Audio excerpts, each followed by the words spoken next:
Hi again there. Hi learners and students across the world. Of course, this is a very nice topic on shape and space, but well, it's going to be a very long lesson for this matter. And interesting, and some students would find it as a very challenging type of a topic. And you really need to just focus, learn to analyze. I hope nobody's listening, but if you are, please make sure you keep this to yourself. Shape and space. The agenda of the day, of course, we will start by looking at finding the length. So we'll first find the length of the hypotenuse in a right angle triangle. We'll find the length of a shorter side in a right angled triangle. If we're having a right angled triangle, we'll solve problems using the Pythagoras theorem. We'll use properties of angles in a circle, use properties of tangents to a circle, understand and use facts about chords, understand and use facts about the angle in a semicircle being a right angle, understand and use facts about angles subtended at the center and the circumference of the circles, understand and use facts about cyclic quads. Of course, we are going to solve angles using circle theorems. And that's what we are going to do today. Let us get on what Pythagoras said. Pythagoras says there's a right angle triangle here. It's 3 centimeters on one side, and we have to find x. And there it is. There is x. But to be more serious, the Egyptians knew of this concept of Pythagoras as it related to 2, 3, 4, 5 right triangles 1,000 years before the time of Pythagoras. It was Pythagoras, however, who was the first white man who generalized the concept and who is attributed with its first geometrical demonstration. Thus, it has now become known, it has been known as the Pythagoras Theorem.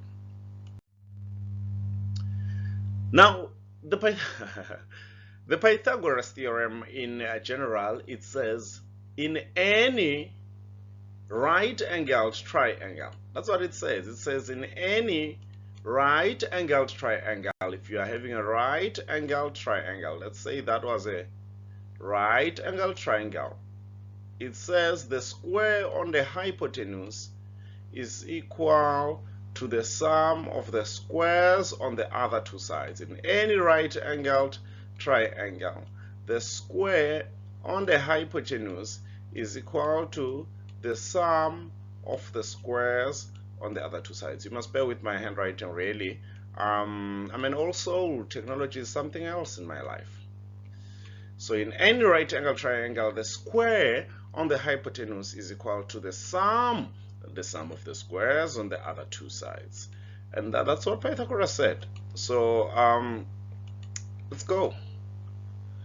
We're just going to move on from there. Don't know what's happening to my eraser. Let us look at that particular right angle. We call it a right triangle because it contains a right angle. What is a right angle? Right angle is 90 degrees. That is a right angle. And it is opposite to the hypotenuse. What is the hypotenuse? The hypotenuse is the longest side of that particular triangle. So the hypotenuse is opposite the right angle, which is 90 degrees. The vocabulary, just to remind you, you have your hypotenuse, you've got your height, you've got your base. That is your right angle triangle. That is your right triangle for that matter. It can also, Pythagoras can also be written in a short version. If you look into that, we can also write a Pythagoras. You can see that right angle triangle here, the C being the hypotenuse, and the A being the vertical side, the B being the horizontal side. So the square on the hypotenuse, look into that, is equal to the sum of the squares on the other on the other two sides. So it's the same thing. You can write it as a squared plus b squared plus is equals to c squared, or x squared plus y squared equals to r squared, or any other variable that may be used at a specific question for that matter. Now, let us find the hypotenuse. I'm giving you this opportunity because this is from a previous grade, from grade, let's say grade 9. Find the hypotenuse, please. I expect you to be able to find the hypotenuse for the first triangle as 2a. And I expect you to find the hypotenuse for the second triangle to be root 2a, the square root of 2a. Let us look at the example 1. Let us calculate the distance between the points 7 map 4 and -5 map -3. There are those points, 7 map 4 and -5 map -3. It is always easier to either use the Pythagoras theorem, which we'll also realize later that it's the same as the distance formula. And we are having the distance there of 12. If you look from A and you go directly horizontal up to -5, from 7 to -5, you've got a distance of 12 units. And then you will realize that from 4 to -3, you've got a distance of 7 units.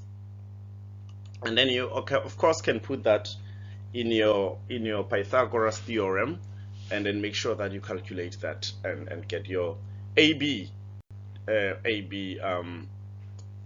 the distance between those 2 points to 13.9. Let us look at example 2. Find the length of AB for a rectangular prism. Now we are looking for which length. You'll see when we talk of AB. You can see the A is on this side, but the B is on the other side. So we are looking for the length of AB. How are you going to find that? How will you really attack this particular question or approach this particular question? First of all, you must agree that that particular side there is 3 centimeter, and you can introduce the letter C, and that height is 5 centimeter, because these are sides of a rectangular prism, so the corresponding sides of a rectangular prism should be equal. Now, since you have the fact such that now it means you can be able to find AC. Why?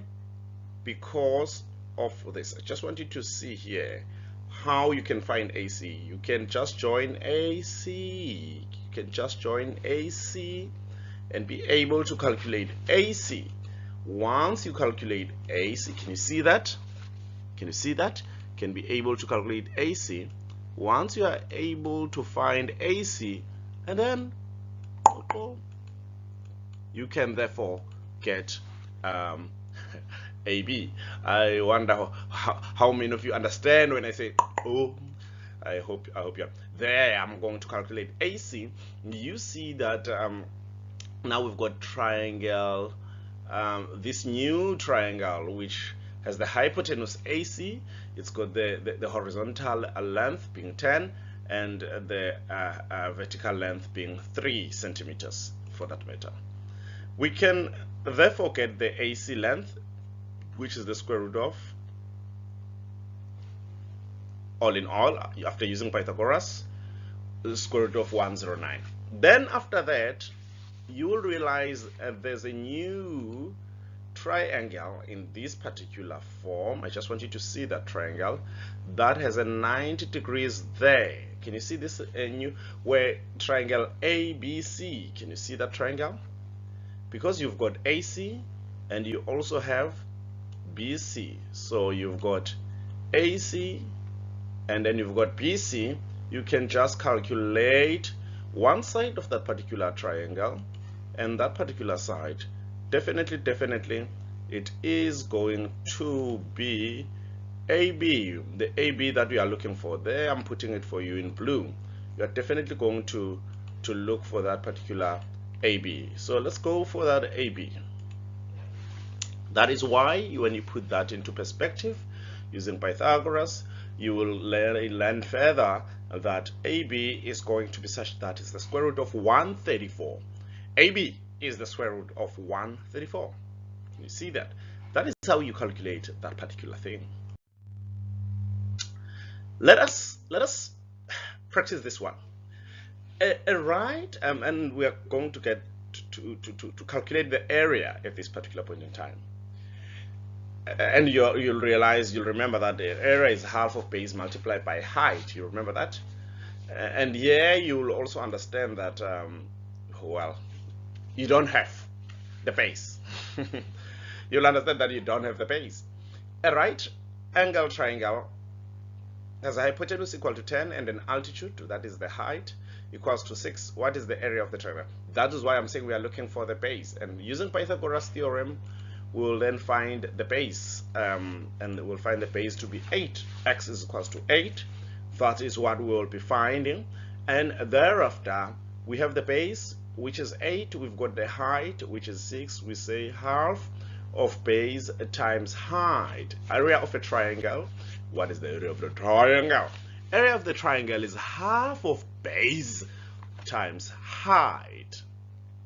And that's why you are able, ladies and gentlemen, that is why you are able to get that. You'll realize I'm a little bit faster on the lesson here because, I mean, you can always go back. It's recorded. You can always just listen to what I am saying. So that area of that particular triangle should, I mean, you should have gotten it already. That is 24. A ladder, let's calculate this one. A ladder is resting against a wall, a vertical wall. Its base is, now they say the base is 1.5 meters away from the base of the wall. Okay, let's see. This is how the ladder is. When Kayana steps on the ladder, it falls down. Let's see. That's the second step. It falls down 0.25 meters, and its base is now 2 meters away from the wall. Now its base now is 2 meters away from the wall, but it has fell what steps? That is very important. It has fell 0.25 steps down. So that's quite important here. That's very important.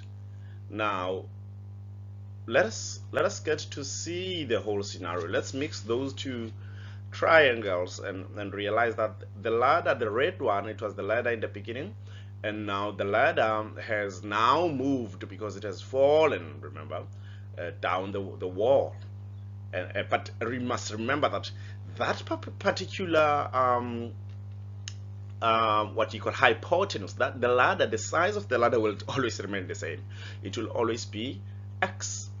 Now they said calculate the height of the ladder. What do you do first? You introduce that the whole side, the other side, whole side is y, and after the ladder it has fallen down, the side becomes, I mean the vertical side becomes x.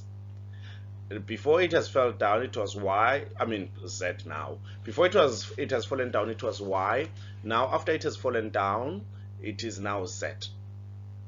So y is actually 0. Actually, let me say this to you, because this is quite very important. Okay, I'll denote it now. It means that first of all, you can find the fact that y is equals to, I mean using Pythagoras, yx squared is equals to 1.5 squared plus y squared, and then you can be able to find y squared in terms of that. And for the second triangle, you can find the fact that for the second triangle, you can find the fact that x squared plus 2 squared plus z squared, and then you are able to find that z squared, I mean after using algebra there, z is equals to the square root of x squared minus 2 squared, which is just 4. But we must understand the following. Let me write this down, how we got that delta there, that y minus z. Let me show you how we got it. Remember y, generally, remember, I don't know why didn't I put this down earlier on. Remember that y is 0.25 plus z. So that's very important. Y is 0.25 plus z. So it is quite important for you to remember that. Well, I've got the, well, my students will tell you I've got the worst handwriting ever in the world. The teacher, I mean, the teacher with the worst handwriting in the world. That's myself. Now, if you solve that and make y minus z, of course, y minus z is 0.25. I mean, we've described that earlier. Now, what is y? We said y is, remember, let me put that into perspective again. Where does that come from? Because now you might be surprised. All right, I don't know what's happening with my pen. Lovely. You must understand that y is this. Y is that. Y minus, and then you can see, of course, the z, y minus z is equal to that. And then thereafter you just go on and on and on, and then you solve for x. Of course, that you just use a simple algebra to just solve for x and get that x is 3.92 meters. But now we're just talking, look at those beautiful circles, huh? We're just talking about the general Pythagoras and all of that, but we said we were also going to speak about the circle, the geometry of circles. It originates in Egypt, in Africa. I love this topic. Let us look at some definitions in terms of circle geometry. An arc is a portion of a curve of the circumference on a circle. Please have these definitions down. You must understand these definitions. At times, I see students, you know, getting thinking that a diameter is it's a chord, or a chord is a diameter, something like that. I don't know why. Anyway, a sector is a pie-shaped part of a circle made of the arc along with its two radii. Some people call radii. I don't know why. A chord is the line segment joining 2 points. This is very important. A chord is the line segment joining 2 points on a curve. We can also say it is a straight line segment whose endpoints both lie on a circular arc. And what is a segment? Segment is a part of a line that is bounded by two distinct endpoints. We can also say it's a region of a circle which is cut off from the rest of the circle by a secant or a chord. That is a segment. And I love the definition of a tangent. I love the definition of a tangent. It is a line or plane that intersects a curved surface at exactly one point. Only one and only one point. That is a tangent. Let us see or review the definitions. I have, what is the first one? Let us look into this. I want you to see that is a radius. Can you see? That is a radius. But twice of the radius, what is twice of the radius? Already maybe you've answered that. That is a diameter. Twice of a radius, you'll see from one side of the circumference through the center to the circumference. And I want you to know that, okay, fine, if I have this minor arc or that arc there, that arc gives you a sector, as per the definition of a sector, of course. And what is this? That is a chord. Can you see the chord? I love that. And then let us get there. We've got the circumference. Of course, that is the outline or the material that can be used to form a circle. That's the circumference.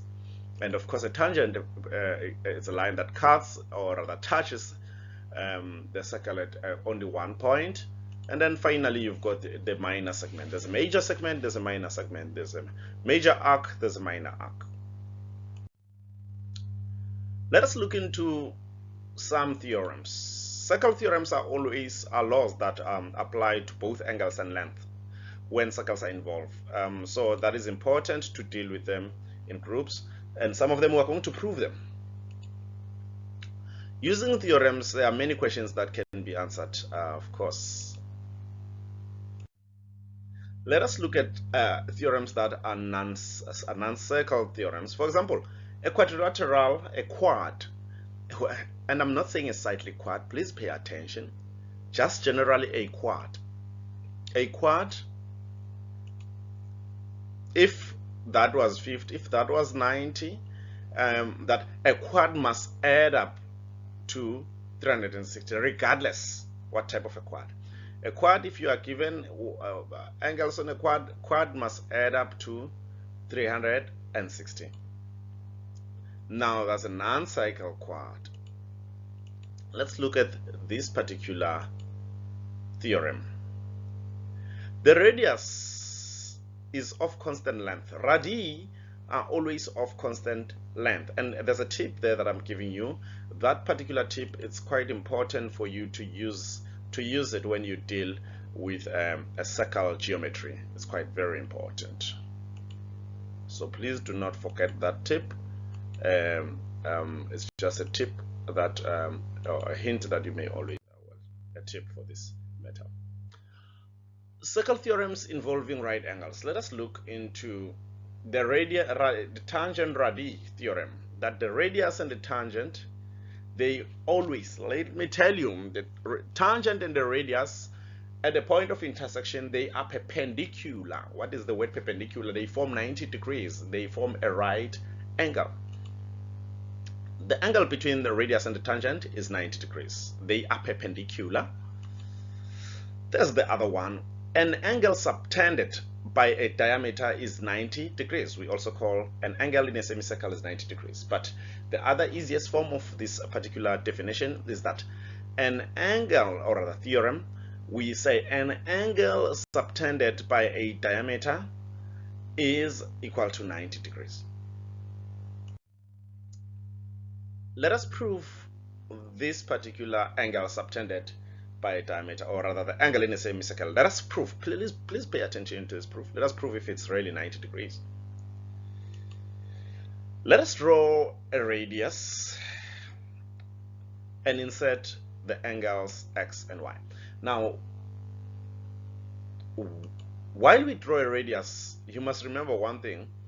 That particular radius, now there are 3 radii, because the radius that we've just drawn from the point of the vertex at the circumference to the center, that radius has formed 3 radii. It's this, it's itself, this radius, and that radius. So it's 3 radii now. It's a radius, and they are all equal. Remember, radii are equal. Then, if that is the case, you must agree, as per the isosceles triangle, that if those radius are equal, or radii are equal, as per the isosceles triangle, it means the base angles must be equal. That's why the y is equals to y in that triangle, and the x is equals to x in that particular triangle. That is why, generally, all in all, in those particular in the bigger scheme, in the bigger triangle, y plus y1, because the sum of angles in a triangle equals to 180. So y plus y1 plus x equals 180, because the sum of angles in the bigger triangle is the sum of angles in the whole of that particular triangle. So that is why they are equal to 180. And for that matter and that matter, only you'll realize we've got 2y plus 2x equals to 180. And then you can, of course, take 2 as a common factor, and then you can have y plus x is equals to 90. Now you know that y plus x is 90. Angles in a semicircle is 90. We've proven it. Proved. Done. Y plus x is 90. Isn't it? This is beautiful, isn't it? That beautiful. Probably you're smiling where you are, starting to love it. Let us prove the angle subtended by the same chord. Now you've got such that that actually, well, not proving for now, angles subtended by the same chord are equal. Angles in the same segment, they are equal, meaning angles subtended by the same chord in as that are subtended by the same chord at the circumference, they are equal. Angles in the same segment are equal. And then angle at the center is twice the angle at the circumference. In a circle, the angle at the center is twice at the angle in the circumference. Let us prove now. Yes, now let's prove the angle at the center twice the angle at the circumference. First, let's draw a radius. Can you see what you're having? Let's draw a radius. You draw that particular radius. You've got two circles now. I mean, rather triangles. Two isosceles triangles, because now the radii are equal. Can you see that?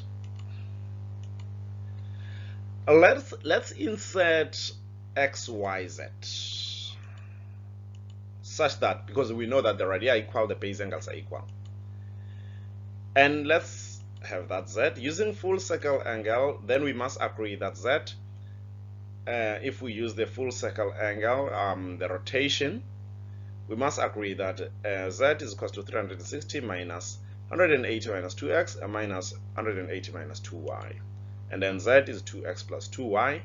You can definitely take out the 2 to say therefore, and you've proven, because remember, then you've proven it's done.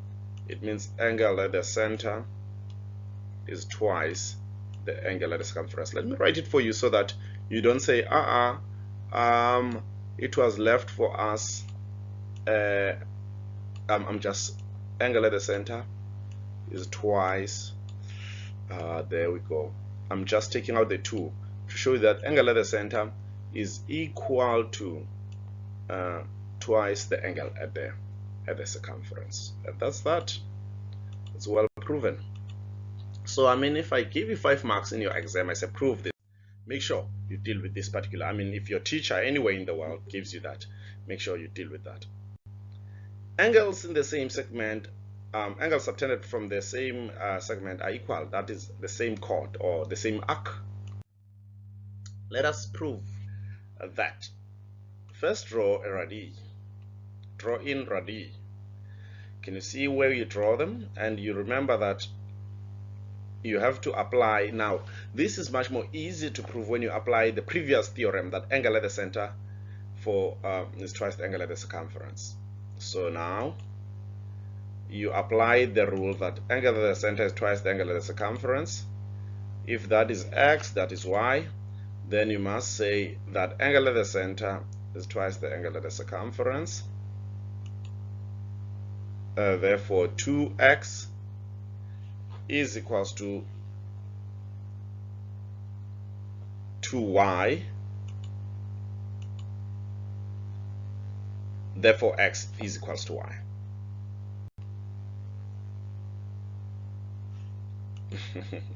Angles subtended from the same segment are equal. Now, there's also another truth that angles of a cyclic quad are supplementary. Opposite angles of a cyclic quad are supplementary. They add up to 180. When we say something is supplementary, it means it adds up to 180. When we say it is complementary, it adds up to 90 degrees. Note a cyclic quadrilateral is a quadrilateral whose vertices all lie on a circle. Now, let us prove that opposite angles of cyclic quadrilateral are supplementary. Let us first draw in radii and use the angle at the center property to insert the angles 2x and 2y. We draw the radii and let us use that rule. 2x, so angle at the center, twice angle at the circumference, 2y. Angle at the center, twice angle at the circumference. Full angle around the circle is 2y plus 2x, meaning it is a revolution, it's 360. Then, of course, you factorize that and then you solve for x. Therefore, that is why x plus y is equals to 180. Therefore, it is true that opposite angles of a cyclic quadrilateral are equal to 180. Just to remember, you will know that angles at the center, angle at the circumference is actually an arrow, and angle from the same arc or same chord in the same segment is just a bow tie. And you've got the tan radii theorem. Of course, the angles between a tangent and a radii give you 90 degrees. Also, it's important to say opposite angles of a cyclic quadrilateral are supplementary. It's very, very, very important. But also, finally, that angle subtended by a diameter is equals to 90 degrees. Now, be fast. Please identify the theorems to solve the questions. Which theorems? For this particular question, you can use opposite angles of a cyclic quad, because you know that if this opposite angles of a cyclic quad, then that must be 80 degrees. Then if that's 80 degrees, then you use the angle at the center is equal to twice the angle at the circumference. I expect you to do this, really.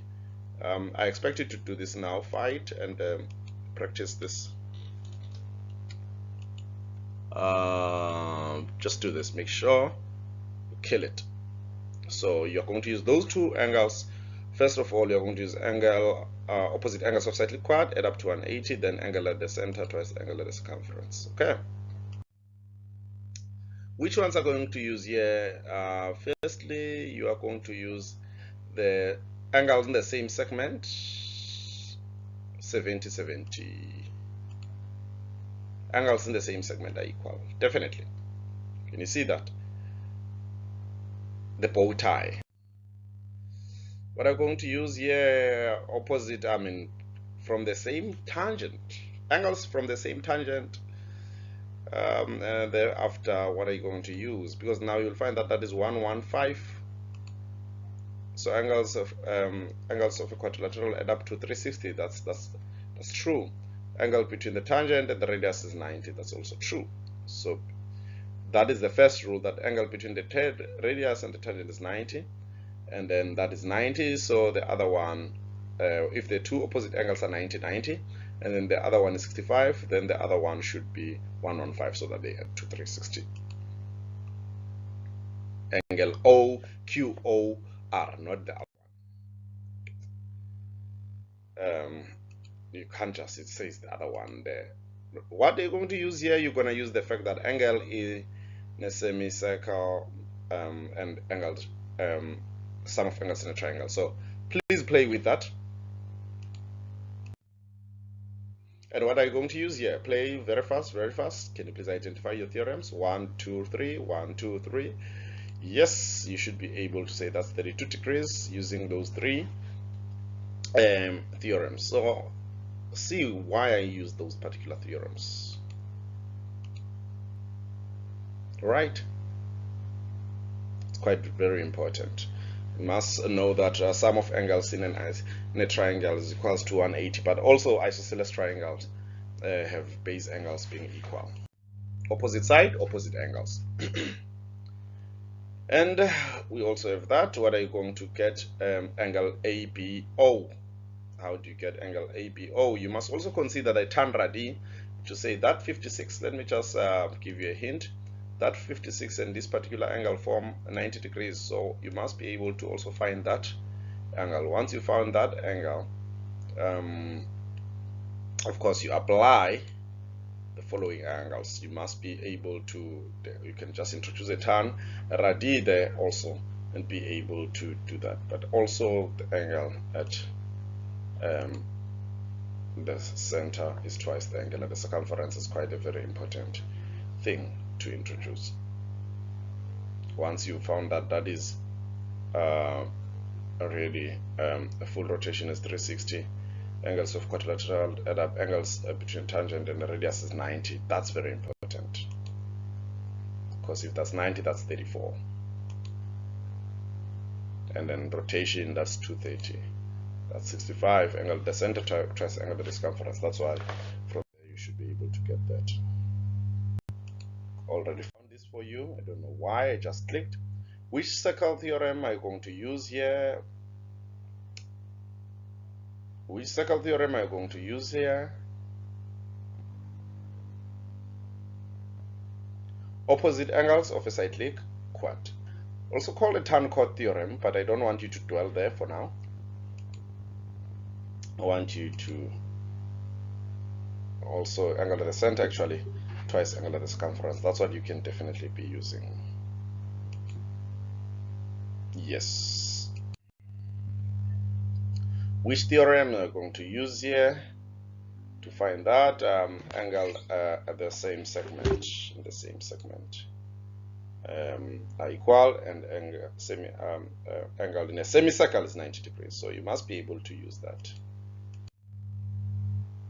Which circle theorem are going to use to find the red thing there? So this particular, if you can be able to get these particular questions, I can assure you, you'll do well in your exam. Okay. And the rest, there was a book that I was using to get a certain question. I'll share that book as time goes on, where you can please read that. ABCO is a quadrilateral, center, and all of that. Prove that that has all the properties of a kite. I mean, you can read that by yourself. ABCO is a quadrilateral where O is the center of the circle, and CA and CB are both tangent to the circle. I mean, you will understand that the following, that if two tangents come from the same point, they form equal angles there. So actually, I can assure you for a fact that angle CAO is equal to angle CBO because of that particular theorem.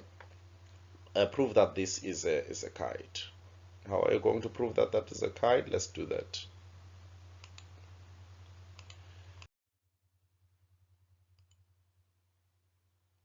Connect a meeting point C to the center.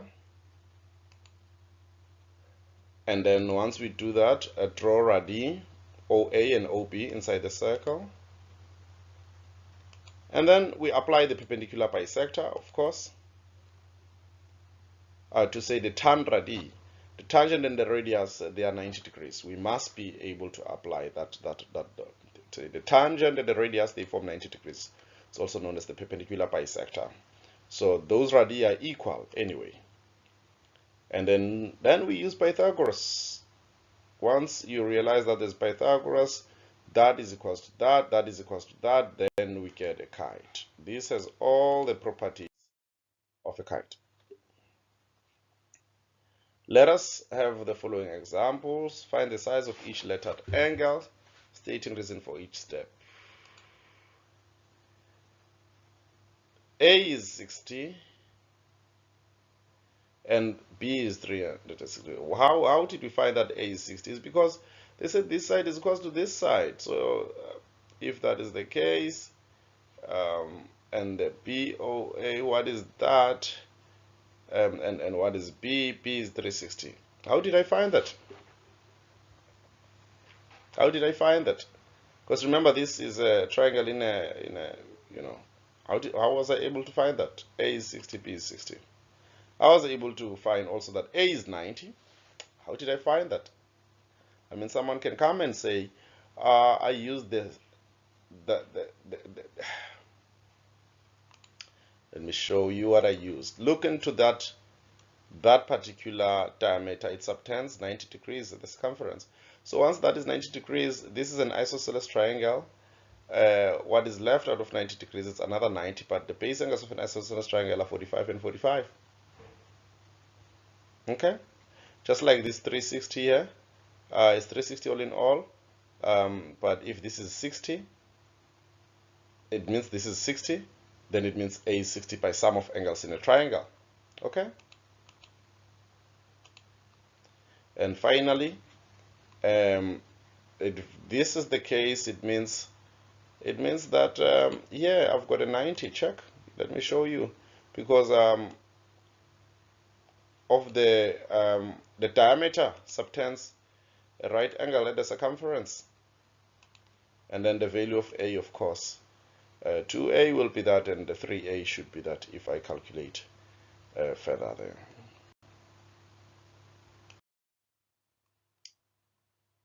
And I should then be able to calculate the value of A and B using the tan chord theorem. You should be able to get the B. Another person can say, okay, fine.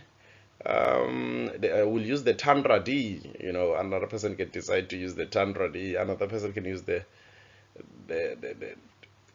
diameter subtending that. So A will be 55, and of course B will be 35, using the Tanquart theorem.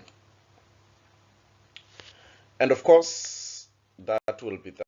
There can be many others. So what I want you to do at home, you can take a screenshot of this. This is examinable. Please pay attention. This is examinable, so it's quite important to take a screenshot of this. It's examinable anywhere in the world. And make sure you are able to get those answers. So these are really examinable questions. Be able to get those answers. Find reasons for that. And there are many other steps that are so challenging that I want you to go for. I'm just gonna show you how they are done when you have to find the radius and all of that. So you must be able to, proportionality is going to be very important as well. So with ratios, it's going to be important for you to study further and stop the video and do these particular practice, these challenges, to also follow the steps of these particular challenges that I'm giving you here. So it's not that I'm rushing. Remember, this is an uploaded lesson, ladies and gentlemen. So you must stop it and work